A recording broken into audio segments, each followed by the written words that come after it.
জনপ্রিয় ইসলামী আলোচক মিজানুর রহমান আজহারীর মাহফিল ঘিরে থানায় জিডির হিড়িক পড়েছে। শনিবার সন্ধ্যা পর্যন্ত জিডির পরিমাণ বেড়ে প্রায় ৫০০-তে পৌঁছেছে বলে জানা গেছে। জানিয়ে রীতিমতো তোলপাড় কাণ্ড শুরু হয়ে গেছে। কিন্তু কী কারণে হঠাৎ থানায় জিডির এই হিড়িক পড়েছে আর এই নিয়ে কি বলছে কর্তৃপক্ষ, জানাচ্ছেন এসআই রাজ।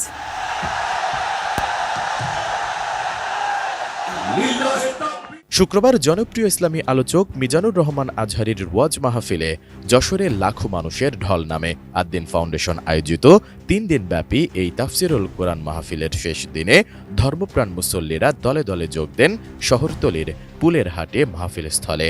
এদিন দুপুরের মধ্যেই ময়দান কানায় কানায় পূর্ণ হয়ে যায়। বন্ধ করে দেওয়া হয় প্রবেশের জন্য তৈরি 4টি গেট। মুসল্লিরা অবস্থান নেন আশেপাশের এলাকাগুলোতে। পরে রাত ৯টার দিকে মঞ্চে ওঠেন মিজানুর রহমান আজহারী।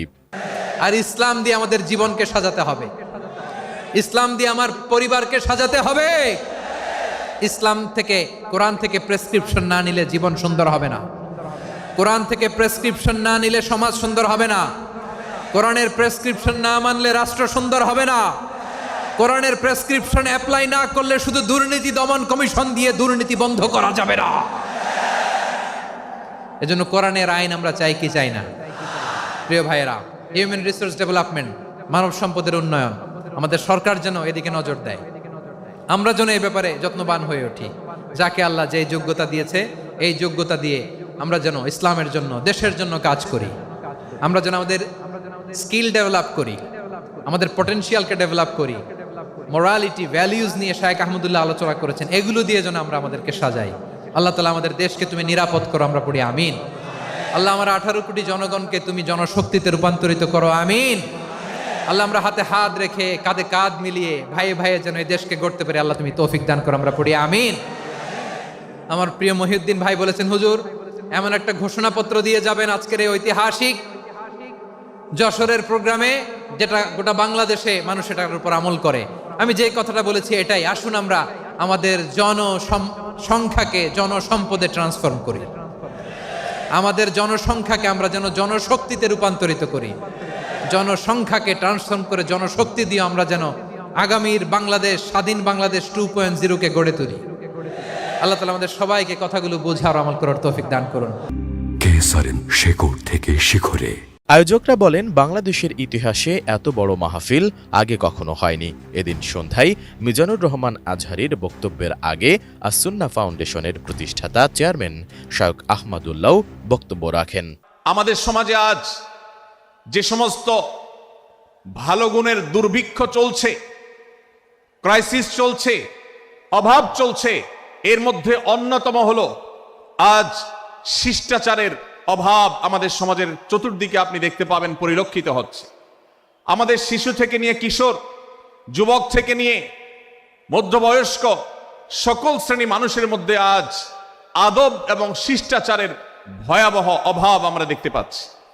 বিশেষ করে পশ্চিমা সংস্কৃতিকে আমাদের এই স্বদেশে, আমাদের এই মুসলমানদের সমাজে জোর করে পুশ করাবার, সে সমস্ত এজেন্ডাকে বাস্তবায়ন করবার যে প্রচেষ্টা এদেশের এক শ্রেণীর মানুষকে করতে দেখা যায়, তারা এদেশের সমাজের খাঁজে বাজে থাকা ইসলামের কৃষ্টি, কালচার এবং সংস্কৃতিগুলোকে ধুয়ে মুছে পরিষ্কার করবার জন্য শত সহস্র উদ্যোগ নিয়েছে। আমাদেরকে কোরআনের শিক্ষা ধারণ করে, কোরআনের শিক্ষাকে প্রচার করে, কোরআনের শিক্ষাকে প্রতিষ্ঠিত করে ব্যক্তির মধ্যে, ঘরে, পরিবারে, সমাজে, রাষ্ট্রে, সংবিধানে, আইনে, সংসদে, সর্বত্র কোরআনের শিক্ষাকে বাস্তবায়ন করে সেই সমস্ত বিন্দেশী অপসংস্কৃতি চাপিয়ে দেওয়ার ষড়যন্ত্রকে মোকাবেলা করতে হবে ইনশাআল্লাহ। এদিকে মিজানুর রহমান আজহারীর ওই ওয়াজ মাহফিলে অংশ নিতে গিয়ে মোবাইল ফোন, স্বর্ণালংকার সহ বিভিন্ন জিনিসপত্র হারিয়েছে অসংখ্য মানুষ। 4 জানুয়ারি সকাল থেকে যশোর কোতোয়ালি মডেল থানায় সাধারণ ডায়েরি করতে ভিড় জমান ভুক্তভোগীরা। জানা যায়, সন্ধ্যা পর্যন্ত প্রায় 5 শতাধিক জিডি হয়েছে। এ বিষয়ে যশোর কোতোয়ালি থানার উপপরিদর্শক শারমিন আক্তার বলেন, 3 দিনের ওয়াজ মাহফিলে যোগ দিয়ে অসংখ্য মানুষের মোবাইল ফোন ও সোনার গহনা হারিয়ে গেছে। এ ঘটনায় গত 3 দিনে 500টির মতো জিডি হয়েছে।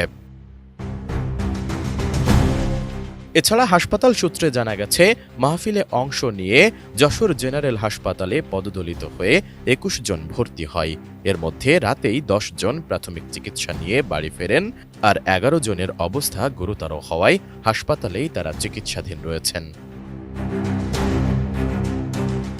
এ নিয়ে যশোর কোতোয়ালি মডেল থানার ভারপ্রাপ্ত কর্মকর্তা আব্দুর রাজ্জাক জানান, ৩ দিনব্যাপী বৃহৎ এই মাহফিলে অসংখ্য মানুষ মোবাইল, স্বর্ণালংকার সহ মূল্যবান জিনিসপত্র হারিয়ে ফেলেছে। অনেকেই জিডি করেছেন, আর কয়েকটি চুরির অভিযোগও পেয়েছে। পুলিশ এ বিষয়ে ব্যবস্থা নিচ্ছে। S I Raj, ATN news.